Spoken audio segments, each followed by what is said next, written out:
Assalamualaikum warahmatullahi wabarakatuh. Selamat siang, salam sejahtera untuk kita semua.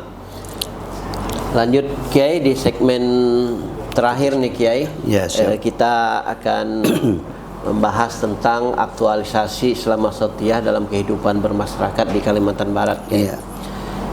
Ini mungkin nanti Kiai bisa sampaikan bagaimana praktek Islam Wasatiyah ini untuk dunia pendidikan, Kiai. Untuk generasi muda kita ke depan ini kan penting sekali kita istilahnya mengajarkan, mengingatkan mereka untuk bisa menerapkan hal ini, Kiai. Silakan, Kiai. Terima kasih. Assalamualaikum warahmatullahi wabarakatuh. Waalaikumsalam warahmatullahi wabarakatuh. Tentu yang harus menjadi perhatian kita bagaimana menanamkan Islam Wasatiyah, Wasatiyul Islam di kalangan generasi pelanjut kita. Jadi agar anak-anak kita, generasi pelanjut itu tidak terpapar dengan hal-hal yang tidak semestinya terjadi dalam kehidupannya nanti. Memang tentunya salah satu media yang terpenting, yang strategis di dunia pendidikan. Oleh karena itulah maka dalam pendidikan itu ya sudah harus diini kepada anak didik kita untuk bisa berusaha menempatkan dirinya sebagai orang-orang yang jalan tengah, tidak terjadi kekerasan dalam kehidupannya. Karena kita prihatin dengan kejadian-kejadian yang terjadi antar pelajar gitu. Yang itu penanaman agama yang harus kita utamakan.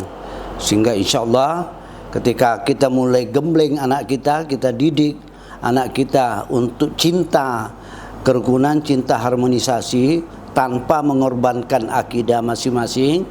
Nah, itu nantinya akan menjadi anak yang bisa tetap menjaga dan memelihara kerukunan. Saya ingin menyampaikan bahwa sesungguhnya kalau kita mencintai seseorang atau ya kita kalau cinta ya puji aja sewajarnya. Jangan berlebihan. Sehingga karena terlalu memuji seseorang sehingga apapun dia katakan. Nah, itu tidak tertutup kemungkinan mereka yang tidak suka dengan itu kan akan ini. Jadi makanya agama sudah memberikan petunjuk bahwa kalau kita mencintai, cintailah secara wajar, pujilah secara wajar, jangan berlebihan. Karena khawatir di suatu saat justru terbalik. Nah, kemudian sebaliknya juga, kalau kita benci kepada seorang atau apa, ya jangan terlalu mencerca yang berlebihan. Suatu saat nanti akan menjadi yang kita cintai. Ya, itu makanya makanya ada satu ungkapan mengatakan habibaka yaumama asa yakuna bagidaka nama yaumama. Jadi cintailah yang kamu cintai secara wajar jangan berlebihan. Jadi ini kembali lagi wasatiyah itu, jangan berlebihan. Suatu saat nanti bisa saja menjadi orang yang kamu benci. Sebaliknya juga begitu. Bencilah seseorang secara wajar. Bisa saja di suatu saat kamu akan menyukainya. Jadi apa lebih-lebih nanti di media sosial. Karena saya lihat begitu. Lebih-lebih setelah pilpres, setelah pilkada muncul orang yang tadinya bukan yang dia dukung. Nah, ketika ada kejahatan itu, itu diungkap-ungkap. Padahal itu belum tentu benar. Nah, sebaliknya juga ketika orang yang dipujinya yang ini, kemudian dipuji ini yang harus kita hindari. Jadi sekali lagi bijaklah kita dalam membawa diri kita. Sehingga kembali lagi bahwa mari kita tanamkan dalam diri kita, anak-anak kita, Islam Wasatiyah itu. Islam yang berkeseimbangan, tidak terlalu lemah tapi tidak terlalu keras, jalan tengah. Ya itu yang ini. Karena memang Allah sudah mengatakan waja'alnakum syu'ubali ta'arafu. Kamu diciptakan untuk saling mengenal. Kita dijadikannya ummatan wasatan, umat jalan tengah. bukan umat yang lemah, bukan juga umat yang ekstrim. Saya kira seperti itu yang harus kita hidupkan. Termasuklah yang lain dalam dunia ekonomi, perdagangan dan sebagainya. Sekali lagi bahwa kita garis bawahi bahwa untuk terwujudnya kerukunan, terwujudnya harmonisasi dalam kehidupan bagi kita umat Islam, mari kita terapkan dalam hidup kita Islam wasatiyah, wasatiyatul Islam, dengan menempatkan diri kita sebagai rahmatan lil alamin. Ketika itu, maka insya Allah orang akan senang dengan kita. Meskipun kita beda akidah, meskipun beda etnis, tapi karena cara kita membawa diri kita, orang akan senang dengan kita. Orang dengan senang dengan kita.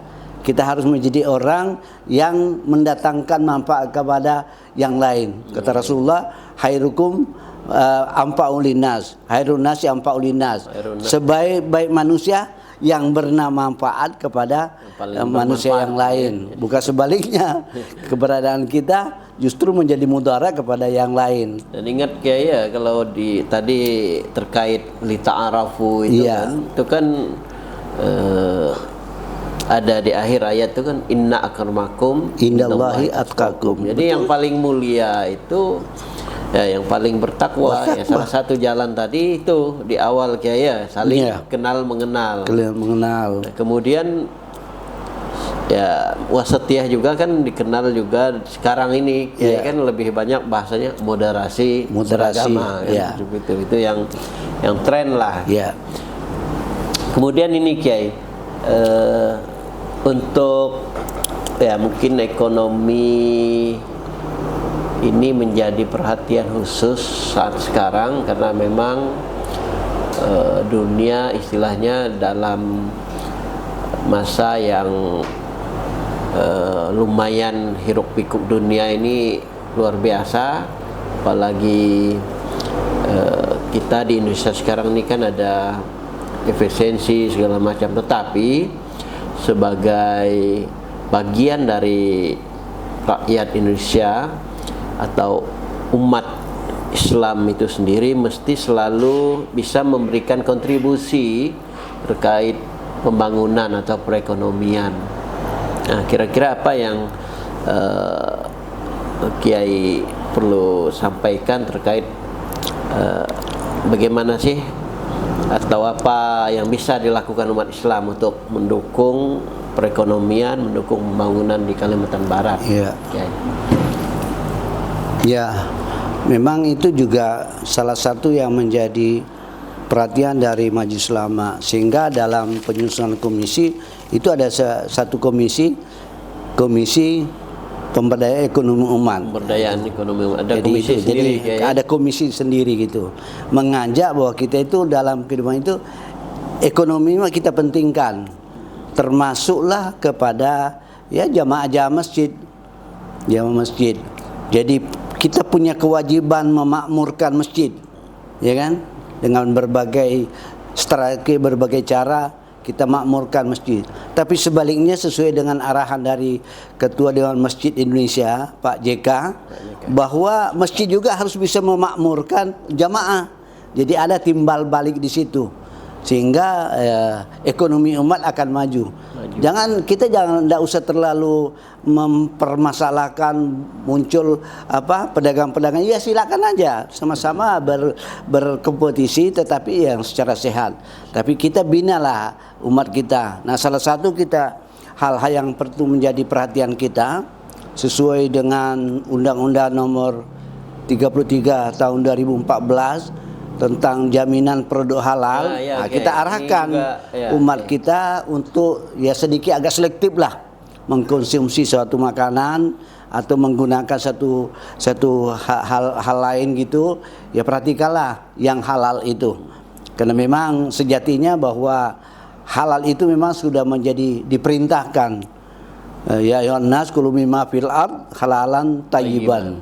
Hai sekalian manusia, makanlah dan apapun yang ada di bumi secara yang halal dan thayyib. Jadi harus perhatikan halal dan thayyib.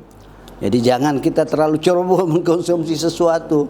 Alhamdulillah sekarang sudah mulai, meskipun sejatinya bahwa program halal itu di embrionya tumbuh dari Majelis Ulama.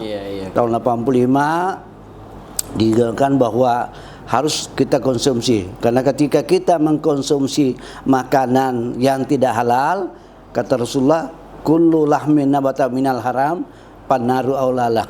Setiap jasad yang tumbuh dari yang tidak halal, yang haram, maka neraka yang pantas untuk jasadnya itu. Yang mengalir di darahnya. Jadi untuk pengembangan ekonomi umat ada ramu-ramu yang harus kita ikuti.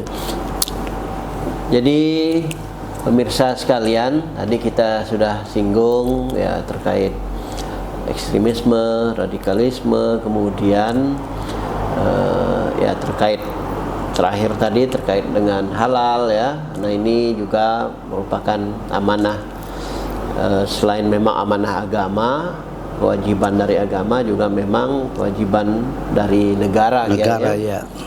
Nah pemirsa sekalian, ini kita sudah memasuki akhir dari podcast kita dengan Ketua Umum MUI Kalimantan Barat.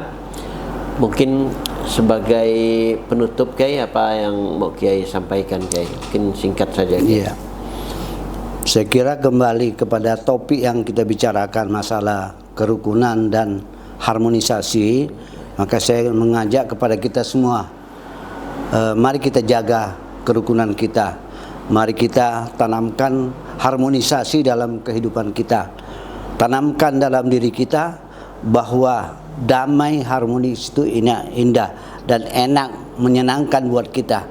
Kita harus sadar bahwa peristiwa-peristiwa kerusuhan yang pernah terjadi sangat pahit untuk kita. Nah itu kembali kepada kita semua.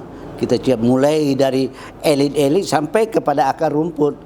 Wujudkanlah kerukunan dan harmonisasi dalam kehidupan, dengan catatan masalah akidah masing-masing kita pertahankan sesuai akidah kita, tanpa harus kita bentrok dengan mereka-mereka yang beda akidah dengan kita. Oke Kiai, luar biasa Kiai. Jadi kita sudah mendengarkan tadi bagaimana peran, kemudian tantangan, kemudian aktualisasi dari MUI Kalimantan Barat dalam membangun kerukunan, kemudian ya dengan menghilangkan atau meminimalisir paham-paham radikal ya, kemudian ekstrim dan yang lain-lain. Kemudian juga kita juga sudah mendengarkan bagaimana ya himbauan ataupun hal-hal yang disampaikan terkait Islam wasatiyah dan rahmatan lil alamin itu sangat relevan untuk ya merukunkan, mengharmoniskan, menjaga kedamaian di Provinsi Kalimantan Barat Kiai. Jadi luar biasa pemirsa, terima kasih Kiai sudah hadir di podcast Kerukunan Lintas Agama FKUB Kalimantan Barat Kiai. Pemirsa sekalian, kita cukupkan sampai di sini untuk edisi kali ini atau segmen terakhir ini bersama Dr. Andes Kiai Haji Basrihar, Ketua Umum Majelis Ulama Indonesia Provinsi Kalimantan Barat.